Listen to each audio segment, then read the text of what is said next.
ini sudah mengental dan mengeluarkan minyak untuk bumbunya. Jadi teman-teman harus mengirisnya, harus melawan seratnya seperti ini teman-teman, agar nantinya tidak pecah. Dan satenya sudah jadi, sangat bagus untuk bentuknya. Kita harus melumurinya dengan bumbu 2 kali. Assalamualaikum warahmatullahi wabarakatuh. Selamat datang kembali di channel saya di Sate Madura Official. Oke teman-teman, pada kesempatan kali ini saya akan membagikan cara menusuk sate dan juga cara membuat bumbu sate Madura komplit untuk di video ini, dan juga cara penyajiannya juga.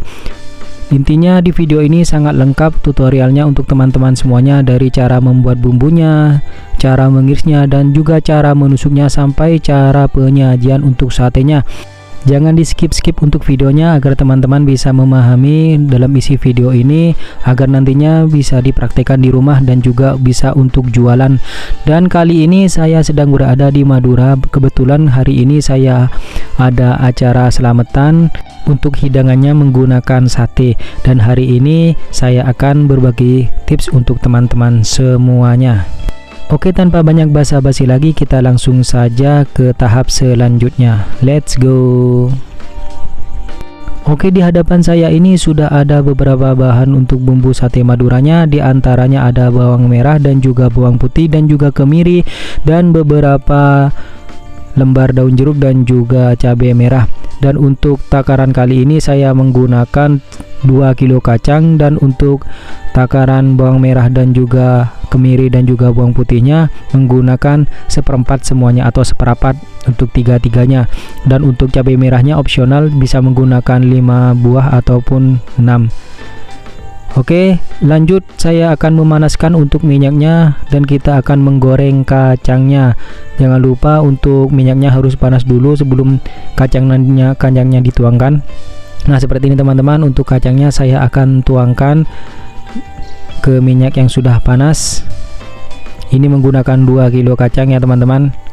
Kita akan tuangkan seperti ini.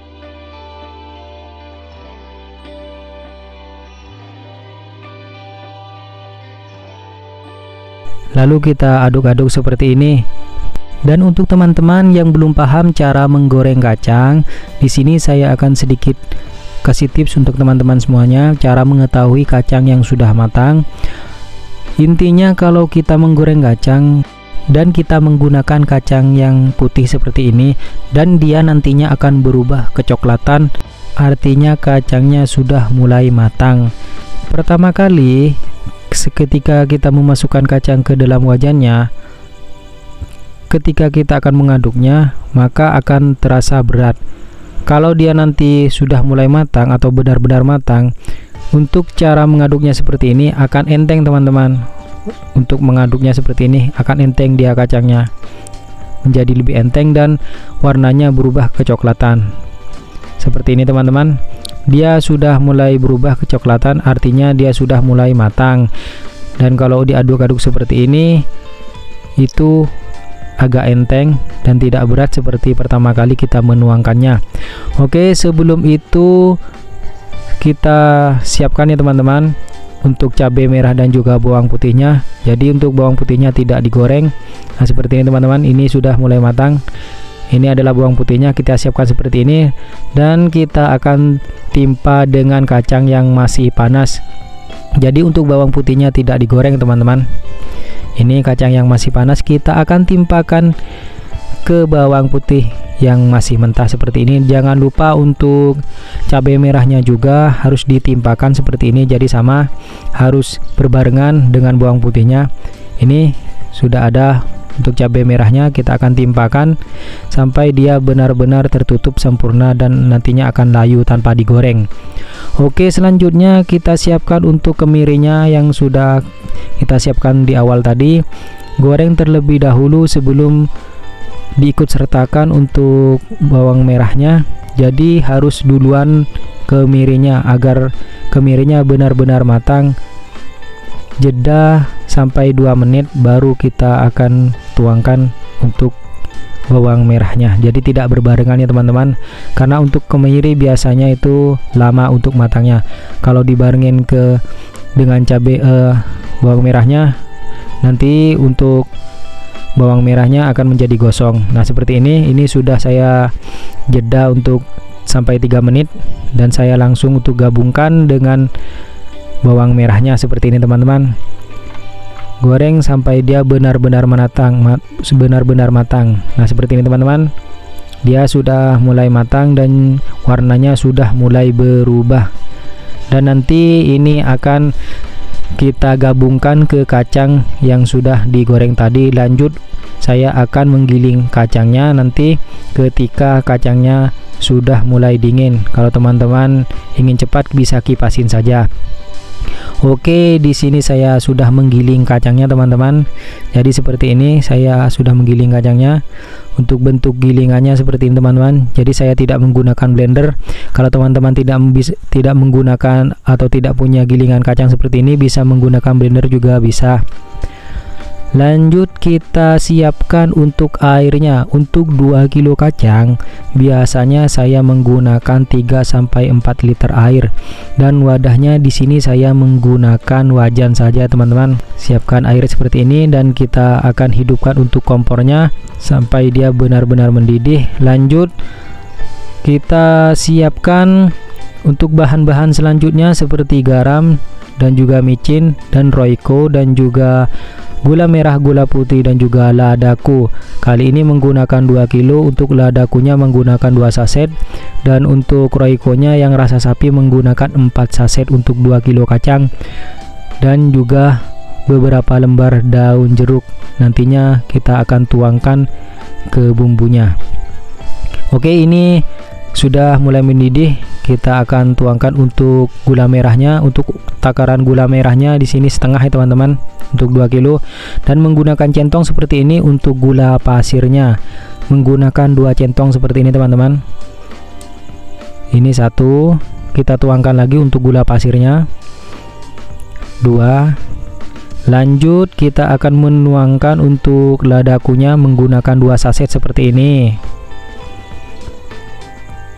Tuangkan seperti ini teman-teman, 2 saset saja untuk 2 kilo. Bisa menggunakan 1 saset juga bisa, tapi kalau ingin rasanya lebih mantap menggunakan 2 saset untuk 2 kilo. Jangan lupa diaduk-aduk dulu agar dia tercampur dan gula merahnya juga hancur. Oke, kita lanjut. Untuk garamnya menggunakan 2 sendok makan seperti ini teman-teman. Saya menggunakan garam halus seperti ini 2 sendok. Untuk 2 kilo menggunakan 2 sendok, untuk 3 kilo menggunakan 3 sendok. Jadi mengikuti kiloan kacangnya teman-teman. Lanjut, kita akan menuangkan untuk micinnya. Kalau untuk micinnya di sini saya menggunakan setengah sendok seperti ini 2 kali, karena ini menggunakan 2 kilo kacang teman-teman. Nah, ini adalah roiko yang rasa sapi menggunakan 4 saset seperti ini. Kita akan campurkan juga ke air yang sudah mendidih ini. Jadi tidak langsung menggunakan kacangnya untuk dicampurkan ke air, tapi menggunakan bumbunya dulu atau bumbu-bumbu yang lain seperti roiko yang sudah saya sebutkan ini, dan juga gula merahnya, baru kita akan tuangkan kacangnya. Dan jangan lupa beberapa lembar daun jeruk.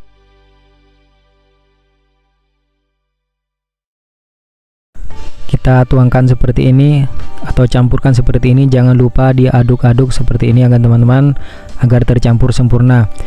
Lanjut, kita akan siapkan untuk kacang yang sudah digiling seperti ini. Kita akan tuangkan ke airnya yang sudah mendidih dan sudah dicampur dengan bumbu-bumbu yang tadi seperti ini. Kita campurkan. Untuk pertama kali menuangkan kacangnya ke air yang sudah mendidih ini, usahakan jangan ditinggal-tinggal dulu sebelum dia tercampur dengan sempurna dengan airnya, karena akan menjadikan gosong nantinya kalau ditinggal-tinggal sebelum tercampur sempurna dengan airnya. Usahakan diaduk-aduk seperti ini. Tapi kalau nantinya sudah mulai tercampur, sudah mulai bagus, maka bisa ditinggal beberapa menit, 2 menit aduk, 3 menit aduk, seperti itu seterusnya teman-teman. Jadi bisa ditinggal kalau sudah tercampur.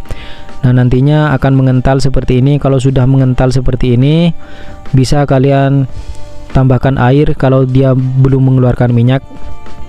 Untuk lama waktunya memasak bumbu ini untuk 2 kilo biasanya saya menggunakan waktu 1,5 jam sampai 2 jam. Itu patokannya teman-teman. Nah, ini sudah 2 jam teman-teman, dan sudah keluar beberapa minyak seperti ini. Jadi tidak terlalu banyak untuk minyaknya yang keluar, tapi sudah keluar seperti ini. Intinya dia benar-benar matang teman-teman. Nah, kalau teman-teman di video sebelumnya ada yang mengatakan, "Bang, saya sudah 2 jam tapi tidak keluar minyak." Intinya kalau sudah 2 jam akan keluar minyak ya teman-teman, walaupun cuma sedikit, tidak banyak. Biasanya itu tergantung dari kacangnya kita juga. Ada beberapa kacang yang memang tidak banyak mengeluarkan minyak pas dia jadi bumbu sate seperti ini. Untuk kekentalannya kita bisa kira-kira sendiri seperti ini. Kalau di sini saya menggunakan kekentalan seperti ini teman-teman, jadi tidak terlalu kental dan juga tidak terlalu encer, yang sedang-sedang saja teman-teman. Kalau untuk jualan juga bisa menggunakan cara di video ini. Oke, kita lanjut untuk proses penusukan satenya.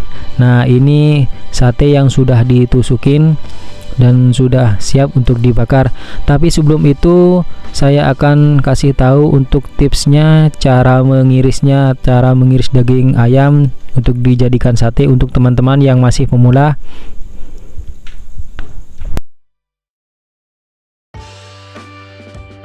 Oke, kita langsung saja lanjut untuk proses pengirisannya.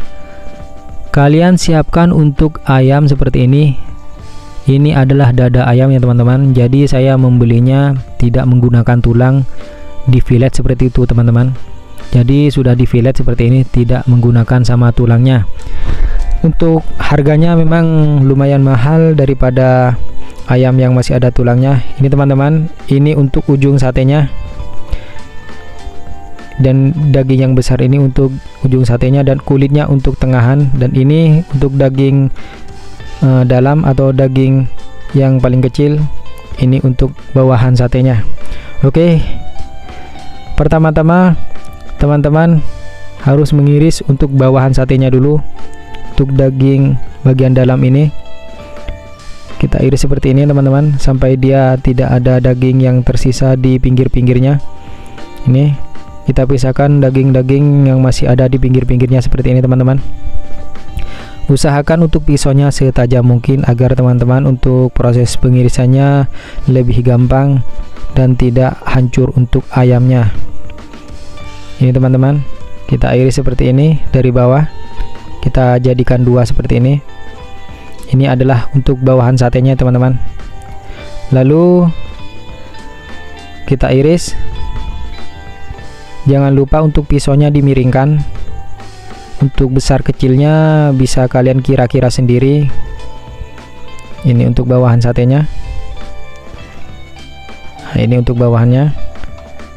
Oke, kita singkirkan dulu. Lanjut untuk atasan satenya teman-teman. Kalau untuk tengahannya kita bisa menggunakan kulitnya tadi yang sudah saya kasih tahu, dan kulitnya itu kalian rebus dulu sampai dia matang.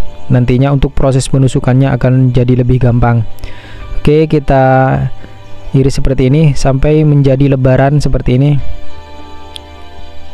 Terus kita iris sampai menjadi sebuah lembaran. Nah, untuk tipisnya bisa kalian kira-kira sendiri. Lebih tipis, maka untuk satenya akan lebih banyak. Nah, ini kalau sudah menjadi beberapa lembar seperti ini, kita akan mengirisnya kecil-kecil dan kita akan jadikan untuk atasan satenya. Nah, ini udah jadi ya teman-teman. Udah jadi beberapa lembar seperti ini. Kita singkirkan dulu, kita ambil satu, dan saya akan kasih tips untuk cara mengirisnya. Jadi pertama-tama kalian harus lihat dulu seratnya sebelum mengiris. Kalau seratnya mengarah ke sana, pisaunya harus berlawanan. Nantinya untuk proses pengirisannya akan lebih cepat dan tidak hancur pas diiris kalau berlawanan dengan seratnya. Jadi sangat gampang seperti ini. Dimiringkan ya teman-teman untuk pisaunya. Nah, ini sudah jadi untuk atasan satenya. Lanjut kita akan mengiris untuk tengahan satenya. Ini sudah saya rebus untuk kulitnya, jadi sudah lengkap ya teman-teman. Lanjut saya akan kasih tips untuk cara penusukannya. Yang pertama-tama kalian pegang untuk ledinya itu menggunakan tangan kiri. Jadi untuk menggunakan tangan kanannya itu hanya untuk penggunaan untuk dagingnya saja. Jadi tidak memegang lidi untuk yang tangan kanan. Jadi yang megang lidi itu tangan kiri dan yang nusuk dagingnya yaitu tangan kanan. Memang untuk pertama kali kalau teman-teman belum terbiasa agak aneh, tapi kalau sudah terbiasa nantinya akan sangat cepat untuk proses penusukan satenya. Kalian coba sendiri saja, nanti pasti akan sangat cepat sekali kalau untuk penusukan sate kalau menggunakan cara di video ini. Jadi yang megang lidinya itu tangan kiri, yang menusukin dagingnya itu tangan kanan. Sangat cepat nantinya kalau teman-teman sudah terbiasa. Mau berapa ribu pun pasti bisa untuk menusuknya dan sangat cepat. Ini untuk satenya teman-teman sudah jadi seperti ini. Ini lumayan besar-besar. Kalau untuk teman-teman yang jualan bisa menggunakan cara di video ini, dijamin akan untung banyak dan tidak akan rugi. Kesalahan untuk tukang sate pemula biasanya itu asal mengiris saja. Untuk 1 kilo biasanya dia jadi 50 sate, 60 sate, satenya besar-besar dan untungnya tidak ada. Tapi kalau menggunakan cara di video ini, insya Allah nanti jualannya akan untung. Oke teman-teman, ini satenya sudah jadi dan sangat bagus sekali untuk bentuk satenya. Jadi kalau untuk teman-teman yang masih pemula, cara belajar mengiris sate itu harus pelan-pelan dulu, jangan terlalu cepat. Karena kalau untuk proses pengirisan sate ini sangat rumit sekali kalau teman-teman masih pemula. Tapi kalau udah bisa, nanti akan cepat sendiri. Oke, kita akan lanjut untuk pembakaran satenya. Pertama-tama kita siapkan panggangan sate seperti ini dan juga arangnya. Di sini saya menggunakan bukan arang batok kelapa tapi arang kayu. Lalu kita nyalakan menggunakan kipas angin seperti ini. Untuk kipasnya sini full saya menggunakan kipas angin teman-teman, tidak menggunakan kipas manual agar cepat untuk proses pembakarannya. Sebelum membakar kita harus menyiapkan untuk satenya. Lalu kita lumuri sate yang mentah dengan bumbu yang sudah matang tadi. Jadi seperti ini teman-teman. Untuk bumbunya sudah matang dan menggunakan kecap juga. Ini langsung kita akan campurkan ke satenya. Sate mentah langsung dikasih bumbu dan dikasih kecap, lalu diaduk-aduk. Jadi untuk satenya ini asli sate mentah, tidak digodok atau direbus dulu teman-teman. Nah, kita campurkan seperti ini. Lalu kita akan tuangkan untuk kecapnya. Jangan banyak-banyak untuk kecapnya. Lalu diaduk-aduk. Ini sebelum pembakaran ya teman-teman. Jadi harus dibumbuin seperti ini dulu. Kita aduk-aduk seperti ini sampai dia benar-benar merata dan tercampur dengan bumbunya dan menutupi semua bagian sate yang mentah ini. Kita aduk-aduk seperti ini. Kalau untuk teman-teman yang bertanya, Bang, untuk kecapnya menggunakan kecap apa? Biasanya saya menggunakan kecap ya di atas 10.000 sampai 15.000. Kalau untuk kecap yang terlalu murah itu biasanya pahit ya teman-teman. Jadi tidak direkomendasikan. Kalau untuk kecap bumbunya itu beda lagi. Nanti kalau sudah bumbunya sudah matang dan kita akan melayani pembeli, itu beda lagi untuk kecapnya. Jadi menggunakan dua jenis kecap seperti ini teman-teman. Untuk kecap pembakarannya cukup kecap yang agak murah saja. Tapi kalau untuk kecap bumbunya bisa menggunakan kecap bango dan yang sejenisnya yang lebih mahal. Ini untuk kecap pembakarannya saya menggunakan kecap random saja. Jadi kecap apa saja, yang penting rasanya lumayan. Oke, ini apinya sudah mulai menyala atau arangnya sudah mulai menyala. Kita akan lanjut untuk proses pembakarannya. Sekali lagi di sini saya menggunakan full kipas angin, tidak menggunakan kipas manual. Kita gesek-gesekkan dulu seperti ini sate ke panggangannya atau ke besinya agar nanti satenya tidak menempel ke besinya. Biasanya teman-teman yang masih pemula kalau untuk pembakaran sate pertama kalinya itu akan menempel kalau tidak digesek-gesekkan seperti ini. Atau bisa teman-teman bisa lap dulu untuk besinya menggunakan minyak dan juga bumbu juga bisa agar nantinya proses pembakarannya lancar dan tidak menempel sate dengan besinya. Nah, ini teman-teman untuk proses pembakarannya. Jadi untuk teman-teman yang masih pemula, proses pembakaran ini menggunakan 2 kali adukan bumbu. Maksudnya begini teman-teman, pertama kali kita akan membakar sate mentahnya kita lumuri dengan bumbu, lalu diaduk-aduk sampai dia benar-benar merata, lalu dibakar. Nah, itu tidak langsung matang teman-teman, harus setengah matang dulu. Baru kalau sudah setengah matang, kita angkat dari panggangan sate ini, lalu teman-teman lumuri kembali sate yang setengah matang dengan bumbu seperti sate mentah tadi. Oke, ini sudah setengah matang, kita akan lumuri kembali dengan bumbu. Bisa menggunakan cara seperti ini atau seperti sate mentah yang tadi, jadi dikasih bumbu, dikasih kecap lagi, diaduk lagi kedua kalinya seperti yang tadi. Atau bisa menggunakan cara yang ini. Ini sate yang sudah matang teman-teman. Jadi seperti ini untuk caranya teman-teman. Kita ambil bumbu, dioleskan ke sate yang setengah matang seperti ini. Bisa menggunakan cara ini, sama saja teman-teman. Atau langsung saja diaduk seperti sate mentah tadi, juga bisa, sama saja. Oke teman-teman, kita akan lanjut untuk cara penyajiannya. Kali ini untuk satenya sudah saya siapkan dan sudah saya taruh ke piring seperti ini. Dan lanjut untuk pelumuran dengan bumbunya. Nah, ini untuk makanan-makanan yang lain seperti buah-buahan juga ada. Dan ini untuk satenya. Kita lanjut untuk bumbunya.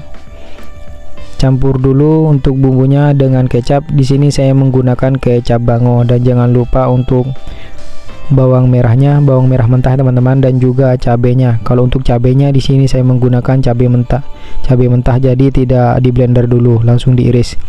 Ini adalah bumbunya, kita tuangkan kecapnya ke dalam bumbunya, lalu diaduk-aduk dan kita akan tuangkan ke sate yang sudah disiapkan di atas piring seperti ini. Oke, kita aduk-aduk seperti ini sampai kecapnya benar-benar tercampur. Lalu siapkan satenya, kita akan tuangkan seperti ini. Oke, lalu jangan lupa untuk bawang gorengnya juga. Siapkan bawang goreng, kita tuangkan di atasnya. Lalu untuk cabai dan juga bawang merahnya. Kalau untuk jualan caranya beda lagi. Kalau teman-teman ingin menggunakan cara di video ini juga sama saja. Tapi kalau untuk jualan, untuk cara penyajiannya biasanya tidak menggunakan cara seperti ini kalau saya teman-teman. Oke teman-teman, ini sudah selesai ya untuk acaranya, untuk acara selamatannya. Tinggal makan-makannya saja. Oke, terima kasih teman-teman sudah menonton video ini dan sudah support channel ini sampai saat ini. Terima kasih untuk teman-teman semuanya, subscriber saya, dan mohon maaf kalau ada salah-salah kata dari saya. Wassalamualaikum warahmatullahi wabarakatuh.